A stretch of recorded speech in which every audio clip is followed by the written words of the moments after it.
Welcome back to Halo of Time. Today we are diving into a story of a warrior so incredible it almost sounds like fiction, but the wildest part, it's all true. We're talking about a man who crossed 3 continents, shattered every cultural expectation of the 16th century, and earned a title that was practically impossible for a foreigner to obtain. He was a man whose presence literally caused riots, and whose strength was said to equal 10 men. This is the story of Yasuke, the first foreign-born African samurai. Imagine Japan in 1579, a country torn apart by 100 years of civil war. Right. It was a land of constant betrayal, where feudal lords or daimyo were locked in a death match to unify the nation, and into this world of tradition and isolation walks a man who looked like nothing the Japanese had ever seen. So where did he come from? That's the big mystery. Historians debate it to this day. Some say Mozambique, others Ethiopia, or even the Dinka people of South Sudan. Wherever he started, he was a physical marvel. He stood over 6 feet tall, which, in 16th century Japan, made him look like a literal giant compared to the average height of 5 foot something back then. Most scholars believe he was a Habshi, a member of an elite African warrior caste. He probably served as a soldier in India before being hired as a bodyguard by a high-ranking Jesuit named Alessandro Valignano. Exactly. Valignano wasn't allowed to carry weapons, so Yasuke was the muscle. They traveled through India and China, finally hitting the shores of Japan in 1579. Yasuke wasn't coming to conquer, he was just there to protect a priest, but the Japanese public had other plans.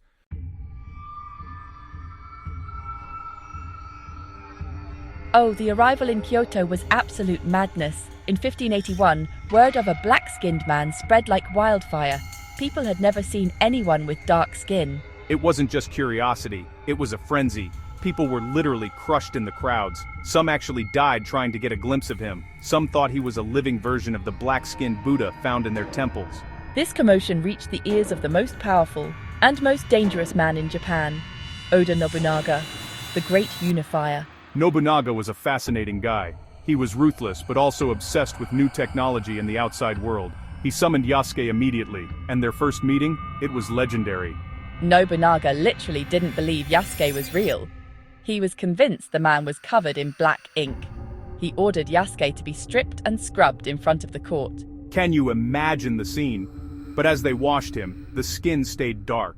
Nobunaga wasn't just convinced, he was impressed. He threw a banquet for him, gave him the Japanese name Yasuke, and realized this man was exactly the kind of warrior he needed in his inner circle.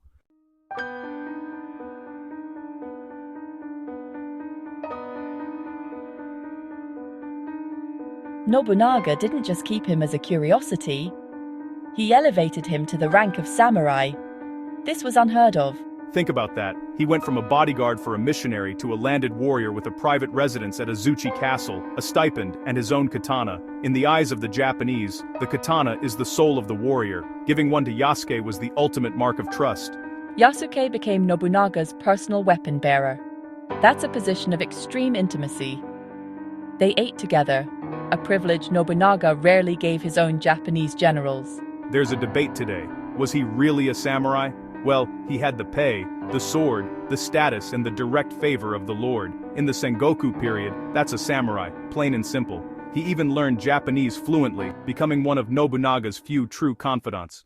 And he wasn't just there for show. Yasuke fought. Records place him right in the middle of the campaign against the Takeda clan in 1582. He would have been a terrifying sight on the battlefield. Imagine his Habshi training from India combined with Japanese swordsmanship. A 6-foot giant in samurai armor moving with professional precision. By the spring of 1582, Nobunaga was on the verge of total victory. Japan was almost unified.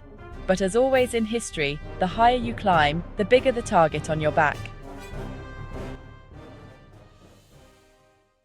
June 21st, 1582. The night history changed. Nobunaga was staying at the Honnō-ji temple in Kyoto with a tiny retinue. Only about 30 men, including Yasuke. One of his top generals, Akechi Mitsuhide, saw his chance. He turned 13,000 soldiers against his own master. Just before dawn, they surrounded the temple and set it on fire. It was a slaughter. Nobunaga and his men fought like lions, but they were outnumbered 400 to 1. As the temple burned, Nobunaga retreated into a private room to commit seppuku, ritual suicide, to protect his honor. Legend says Nobunaga's final order was to Yasuke, "Don't let them take my head. Take it to my son." Yasuke fought his way out of that inferno, reached Nobunaga's heir, and kept fighting until the garrison was finally crushed. He was the last one standing when he was finally captured. When Yasuke was brought before the traitor Akechi, his life hung by a thread. But Akechi spared him. He called Yasuke a beast and an outsider who didn't understand Japanese honor, so he ordered him returned to the Jesuits. And that is where the trail goes cold. After 1582, Yasuke vanishes from the history books. Did he go back to Africa? Did he stay in Japan as a ronin, a masterless samurai?